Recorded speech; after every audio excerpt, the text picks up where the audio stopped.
Cette année, ce sera ma 3e participation à Traka et je crois que j'aurai mon setup le plus radical. Je fais cette vidéo pour partager avec vous quel vélo et quel setup je vais emmener à cette incroyable course de Traka que nous avons à Gérone chaque année. 5000 inscrits des gens du monde entier, un terrain très exigeant. Ce n'est pas le gravel Champagne que beaucoup d'entre vous imaginent, mais il y a vraiment beaucoup de zones techniques qui frôlent même le VTT. Et voilà, je vous le dis, j'ai fait beaucoup de tests, j'ai été complètement libre de choisir ce que je voulais au niveau des composants. Et la vérité, c'est que j'ai le plaisir de vous présenter ce que je pense être la machine la plus rapide et la plus fiable que j'ai pu assembler. Ne faites pas attention à ces bandes avec ces inscriptions proto et tout ça. Évidemment, à ce stade, vous saurez déjà que ce qu'il y a ici, c'est un cadre du nouveau BMC Caius. Ce qui se passe, c'est qu'on enregistrait ça avant la levée de l'embargo. Et donc je la garde un peu camouflée parce que à Gérone, il y a beaucoup de regards indiscrets, beaucoup de caméras et bon, le contrat de confidentialité est signé et il faut essayer de le respecter. Cela dit, et pour un œil expert, pour quelqu'un qui s'y connaît en vélo, il est facile de comprendre qu'il y a une BMC là-dessous. Pour voir le test de ce vélo en version d'origine, la vidéo est déjà en ligne sur la chaîne, je vous la mettrai ici. Mais bon, ce que j'ai fait, c'est une réinterprétation de tout le montage d'origine pour garder ce qui me convenait et surtout le reste de componentes adaptarlos a el terreno tan duro que tenemos aquí en Traka. Yo creo que dont il faut parler. Ce qui saute le plus aux yeux, ce sont ces énormes roues que j'ai montées. Cet ensemble entre pneus super larges et roues très évoluées. Dans ce cas, nous avons des High Level. C'est une marque nationale avec son propre développement. Avec des jantes qui ont 32 mm de largeur interne, 40 mm de profil, 1400 grammes, 1404 grammes. Je crois que c'était le poids de la paire, monté avec des rayons Sapim et ensuite des moyeux, des DT suisses. Regarde, les voilà, environ 3,50 d'accord. Et c'est la plateforme parfaite parce que c'est une roue. J'ai testé différentes roues tout au long de ce parcours jusqu'à Traka et cette roue m'a beaucoup plu. Parce qu'elle est assez large pour offrir une bonne base à un pneu aussi large que celui-ci dont nous allons parler. Celle-ci a le profil parfait, 40 mm, au-delà comme c'est le cas par exemple avec les zips. Cela réduit fortement l'absorption de la roue, car celle-ci dépend surtout de la longueur du rayon. Plus la jante est haute, moins il y a de rayon. Donc 40 mm me semble être la mesure idéale.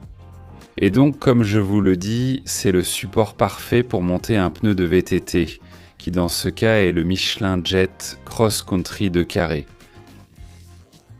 En taille 2,25 d'accord. C'est un pneu, comme vous pouvez le voir, roulant, avec des crampons centraux rapprochés et bas.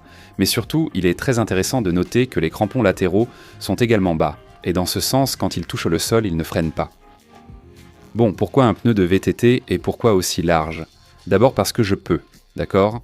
Parce que je peux le monter sur ce vélo qui accepte cette section de pneus.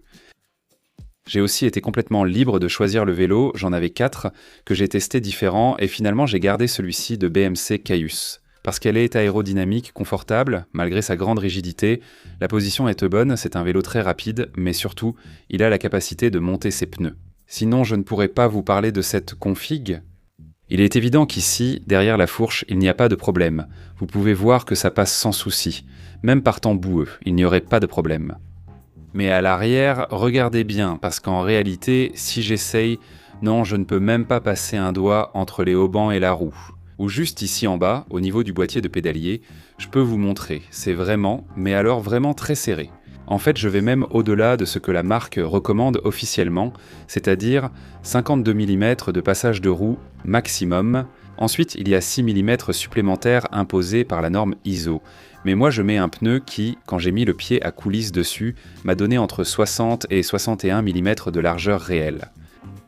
Je vous déconseille de faire cela chez vous, car si un problème survient, comme une pierre qui abîme le carbone, cela peut être dangereux.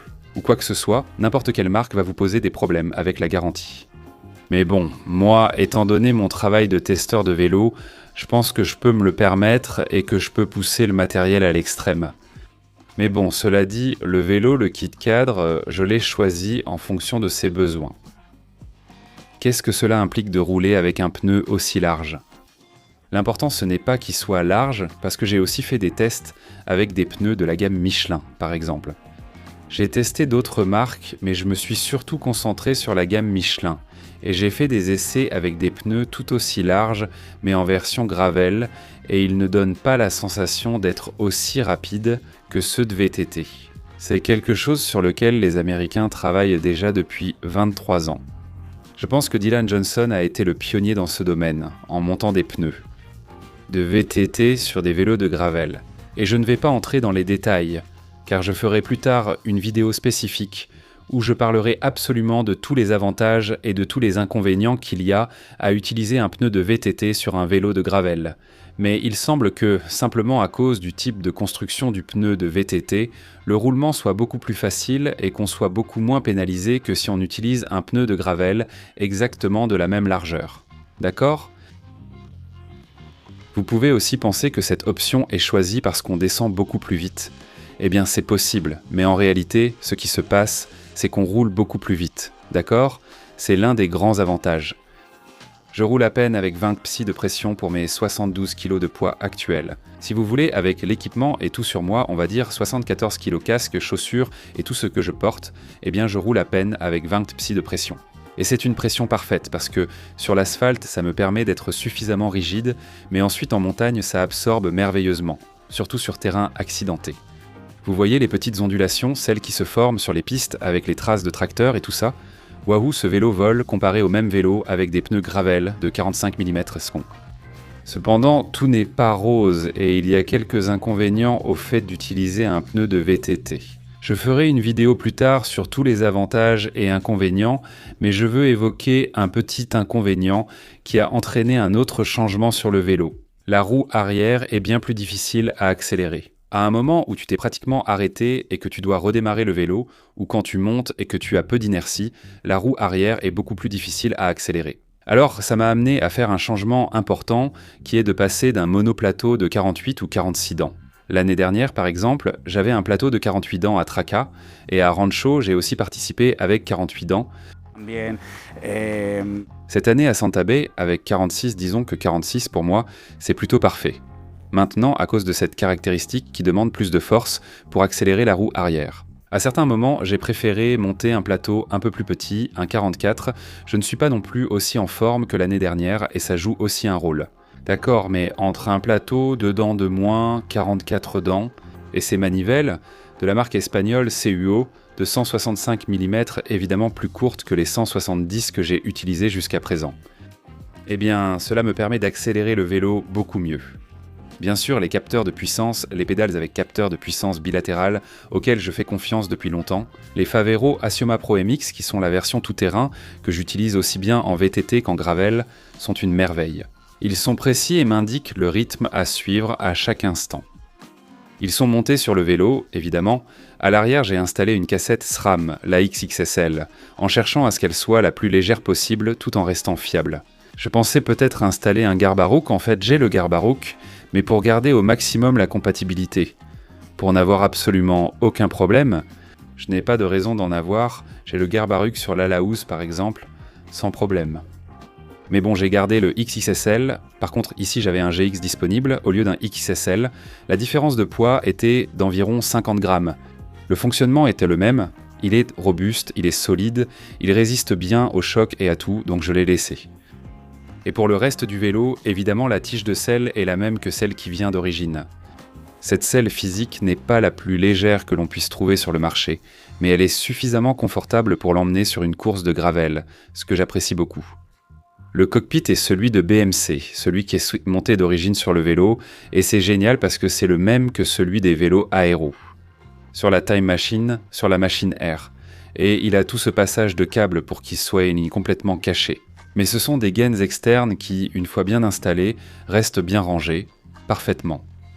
Et bien sûr, le Corodura pour gérer tout l'itinéraire, pour avoir toutes les données bien visibles, comme l'année dernière, j'ai déjà fait la course avec lui et franchement, c'est une merveille.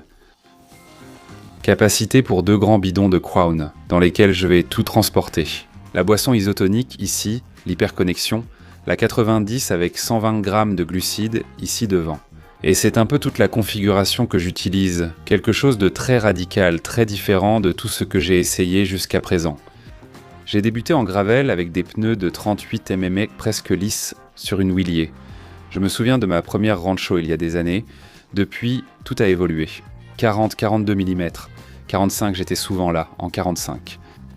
Cette dernière année, j'ai déjà essayé du 47 avec un peu de crampon chez Suministros Santabe, du 48 complètement, pratiquement slick sur le gravier. Et maintenant, vous voyez, je suis passé aux pneus de VTT et sauf s'il pleut, là je réfléchirais vraiment à sortir avec ce pneu. Avec le peu d'espace au passage de roues, la roue peut se boucher, sauf en cas de catastrophe. Je ne sais pas ce que je n'ai pas encore découvert, car j'ai déjà parcouru environ 800 km avec ce vélo et tout a très bien fonctionné. Désormais, impossible de revenir en arrière.